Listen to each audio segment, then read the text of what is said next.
현재 주가 조작 사건 혐의를 일으키고 있는 임창정은 가수이자 배우로서 73년생으로 올해 나이 49살이다. 연기력이나 예능감도 물론 뛰어나지만 무엇보다 임창정에게 돋보이는 능력은 가창력이다. 영화로 만들어진 이미지 때문에 평가절하를 당하기도 하지만 자세히 뜯어보면 국내 최정상급의 가창력을 지녔다는 것은 변함없는 사실이며 내는 곡마다 데이트를 치면서 국내 최고의 보컬리스트 중 하나라는 것을 증명했다. 그는 가요계에서 주류이면서도 영화계에서도 꾸준히 주연급으로 출연해 성공과 실패를 모두 맛보면서 정상급의 위치를 굳히도록 성장했으나 연기력은 있으나 맡을 수 있는 역할이 제한적이었다. 외모적 한계와 코믹 영화나 찌질한 역할을 벗어나서 할 수 있는 역할이 별로 없는 정도이기 때문이다. 그보다 앞서 가수나 배우를 병행한 선배도 많았고 그 뒤를 이어 활동했지만 가수와 배우를 병행한다고는 하나 앞서 두 분야를 병행한 김민종과 엄정화 등에는 못 미친다는 평가다. 사실 국민적 사랑을 받는 노래나 예능에 비해 연기 쪽은 연기력은 인정받으나 흥행운이 그렇게까지 좋은 편은 아니다. 반타작 정도인데 흥행한 것도 한두 개를 제외하면 애초에 제작비가 낮아서 본전을 넘은 경우라 예능에서 자조적으로 써먹듯이 영화를 보는 성과안이 좀 부족한 편이다. 그럼에도 임창정은 연기를 너무 사랑해서 가수 은퇴까지 한 적이 있다는 것이다. 은퇴할 때 음악방송에서 눈물을 흘리면서 노래를 부른 적이 있다.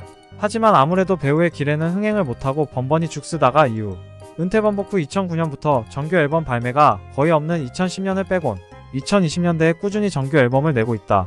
가수인데 특이하게 유행어가 있다. 희대의 유행어 17대1을 유행시킨 장본인이다. 비트의 명대사로서 100% 애드리브라고 한다. 그 다음 가는 유행어를 꼽자면 존나 카리스마 있어. 그러니까 여자들이 뻑이 가지 등등. 임창정이 했기 때문에 그 찌질함이 묻어있어서 잘 나온 것 같다. 주당으로 유명하다. 주사를 묻는 질문에 술 마시면 그냥 잔다 라고 했다. 한 방송인이 아침 9시까지 마시는데 잠이 안 오면 사람이 아니죠 라고 하면서 또 어느 방송에 나와서 밝히기로는 술이 깨면 주사가 생긴다고 한다. 그 주사란 술을 찾는 것. 공감 토크쇼 놀러와에서는 팬티 바람으로 악기를 연주하는 것이 주사라고 한다. 김현정을 놓고 자신의 절친인 김창열과 현피를 뜬 적이 있다. 김창열은 김현정을 애인으로 만들려는 욕심에 다른 남자 연예인들에게는 김현정에게 말을 걸지 못하게 하고 있었으나 임창정이 이를 무시했기 때문이라고 한다. 김창열이나 임창정이나 둘 다 연예계에서 소문난 싸움꾼인데다가 온갖 말싸움에 주먹 교환까지 했을 정도로 대판 싸웠다고 한다.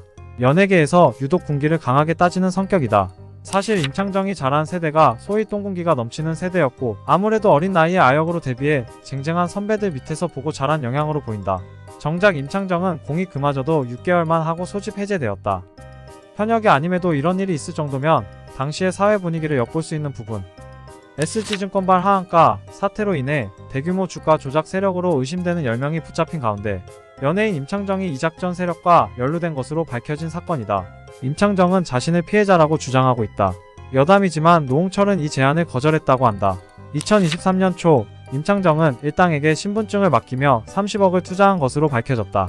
임창정 본인의 계좌로 15억 원, 그의 부인인 서하연의 계좌로 15억 원을 투자했다고 한다. 소속사 일부 지분을 주가 조작 일당에게 50억 원에 넘겼고 받은 돈 중 30억 원을 그들에게 투자해서 한 달 만에 58억 원으로 불렸으나 그들이 주가 조작 일당인 줄은 몰랐고 자신도 피해자라고 주장했다. 한 달 만에 2배 가까이 불린 것이 이상하지 않았냐는 질문에 큰손들도 크게 한 번에 벌기 때문에 그 정도 수익이 당연한 것인 줄 알고 이상함을 느끼지 못했다 라고 해명했다. 또한 주가 조작 일당은 부부의 신분증을 이용해 신용거래까지 해 총 84억 원 임창정 본인과 부인의 돈으로 현금 매수 30억 원 신용 매수 54억 원의 주식을 샀고 이 사실 역시 몰랐다고 한다. 임창정은 현재 계좌에 1억 8,900만 원이 남아있다. 이게 이틀 전에 20억짜리였던 거다. 내일부터 이제 마이너스 5억 아마 그렇게 찍힐 거다 라며 피해 사실을 상세히 전했다.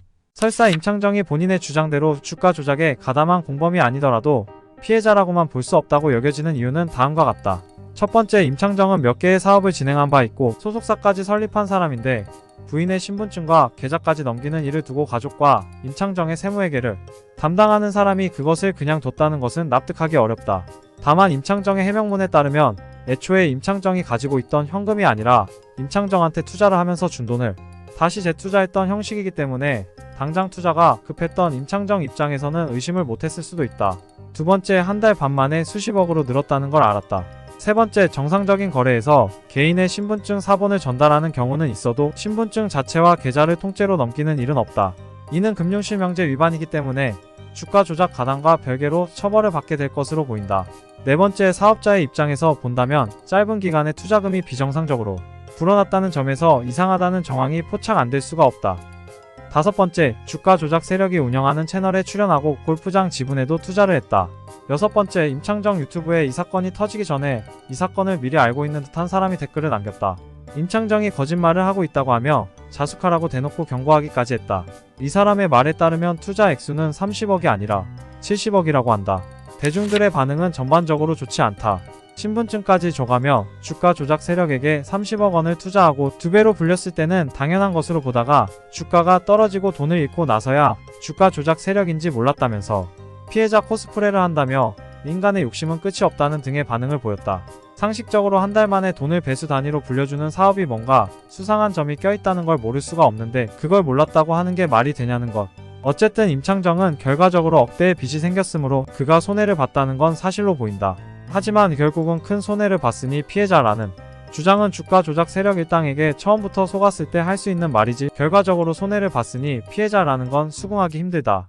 오히려 본인이 속았건 아니건 간에 사람들에게는 주가 조작에 사용된 현금과 신용자산을 제공하고 이 사업에 돈을 투자할 사람들에게 신뢰를 주는 얼굴마담 역할, 즉 유명 연예인이 껴있으니까 안전하겠지? 라는 인식을 제공한 것만으로도 단순히 몰랐다라는 말로 면피될 수 없는 사안이다. 현재 추가 보도를 통해 2편을 제작할 생각이고 많이 좋아했던 가수여서 더 충격이 크다. 재밌게 보셨다면 구독과 좋아요는 영상을 제작하는데 큰 힘이 됩니다. 감사합니다.